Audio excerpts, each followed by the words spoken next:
In the middle of Peru's desert, giant drawings suddenly appear from the sky. Some of these lines are over 2,000 years old, and some are longer than airports. But here's the creepy part. You can barely recognize them from the ground.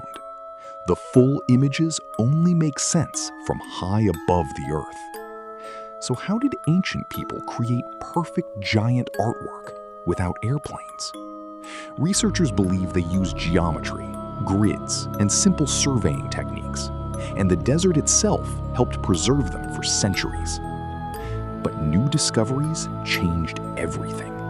Scientists recently uncovered hundreds of hidden geoglyphs no human had noticed before. Some may have guided rituals, others marked ancient pathways across the desert.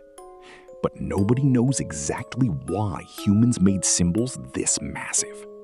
And that's why people still fly over Peru just to see what ancient eyes were trying to say.